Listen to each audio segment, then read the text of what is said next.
Hola, esta es la cuarta revisión de la revista Filosofía Tierra 2022 septiembre, el cuarto artículo. Y acá el ensayo contrapone y debate las ideas expuestas por Pablo Oyarzún en su texto Razón del Éxtasis, estudio sobre lo sublime. Mientras hay una postura tradicional, Oyarzún establece que lo bello y lo sublime son dos cosas diferentes. Lo bello es el ente en cuanto ente, es lo visible, patente, particular, manifestado en el presente continuo, y lo sublime se refiere al ente en su totalidad, ¿no? Para llegar a él ocurre un proceso o sustracción de lo particular impulsado a una fuerza de un acontecer, ¿no? Visto como una magnitud, como una violencia. Es la idea de sublime de Kant, donde Kant nos da el ejemplo de imagina una tormenta muy grande y muy terrorífica y muy inmensa, ¿no? Estás en un barco y a lo lejos ves una tormenta que se acerca, y hay truenos y demás. Tú estás lejos y ves esa magnitud y te asombras, pero te sientes seguro y protegido en el barco, porque está muy lejos. Y ahí ocurre lo sublime, en la distancia contemplar lo asombroso, pero tú estando seguro en lejanía.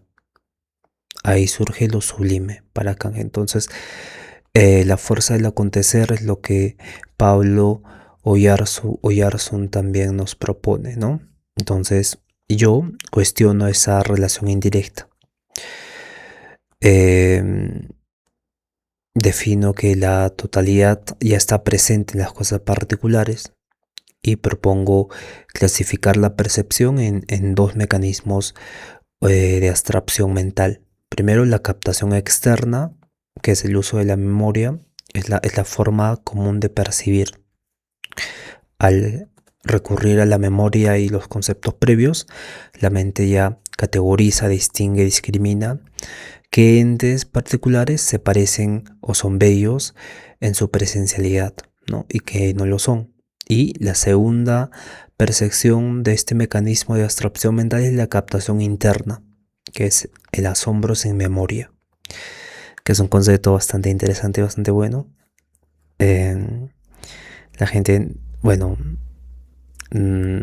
supongo que no se valora esto, pero la captación interna o el asombro sin memoria es el canal directo hacia lo sublime, ¿no? Propongo que esto ocurre cuando la mente percibe las cosas sin prejuicios, sin conceptos previos. Es como la fenomenología, ¿no? Suspender el juicio para adentrarnos en esta captación interna. Entonces el asombro no opera como una consecuencia final de lo sublime, sino es la causa originaria de lo sublime.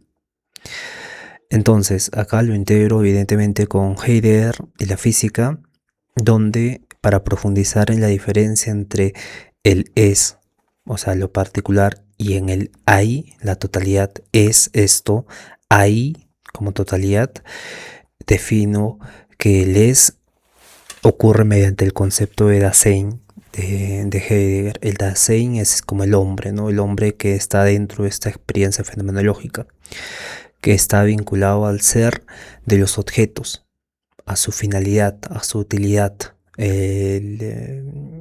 Esto se denomina, bueno, el gauge. No es el gauge. Es este concepto donde Heidegger menciona que nosotros vemos a las cosas, tanto la naturaleza como instrumentos. Los vemos como instrumentos. Entonces, incluso cuando nosotros vemos un instrumento, lo contemplamos. Porque el Dasein es esta vívida vivificación de la fenomenología, ¿no? Entonces todo se convierte en esta experiencia utilitaria, pero dentro de un contexto de vivencia fenoménica, no experiencia fenoménica.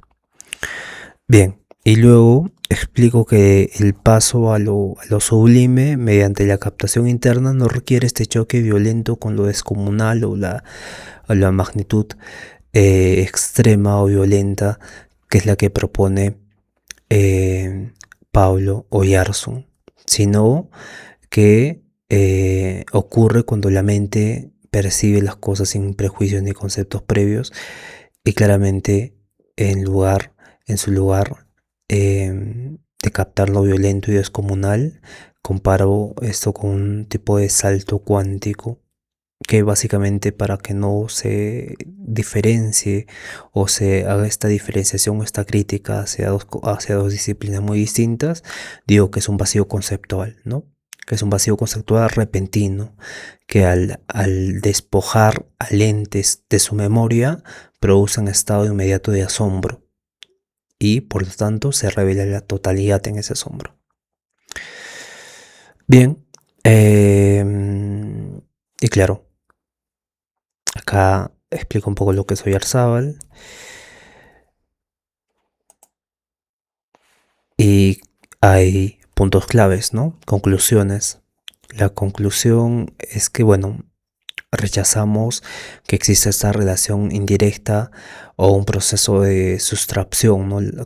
Que existe esta fuerza del acontecer para pasar de lo particular a la totalidad, sino que las cosas particulares son en sí mismas ya totalidad. Cuando le quitamos esta particularidad, el asombro hace que se vuelva total. Entonces, lo bello y lo sublime, como modos de percepción, son percibidas como totalidad.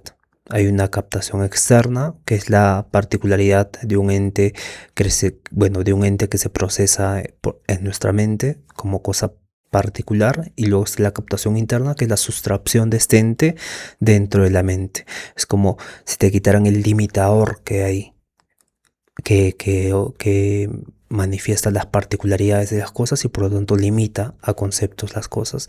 Entonces el asombro es la causa, ¿no? No se puede sustraer intencionalmente lo particular para acceder a la totalidad. En su lugar se debe invocar el asombro como causa y medio para alcanzar lo sublime. Y claro, el asombro no es una consecuencia, sino es la causa. Y eso es lo interesante del artículo, esto es lo innovador, esto es lo revolucionario tampoco, ¿no? Pero sí es la gema del artículo. Entonces, esta captación interna equivale a un estado de asombro puro, caracterizado por esta percepción limpia, sin conceptos previos ni juicios de ningún tipo, ¿no? Tipo de fenomenología, como en mi última investigación, un tipo de fenomenología del vacío, básicamente. Pero esto recordemos que se escribió el año 2022 y el libro que escribí es el año 2025-26. Pero bien, eso se refiere básicamente, ¿no? El asombro como causa de lo sublime. Y nada, la revista está digital, entonces pueden leerlo, pueden revisarlo y nos vemos en otra explicación de otro texto o libro. Chao.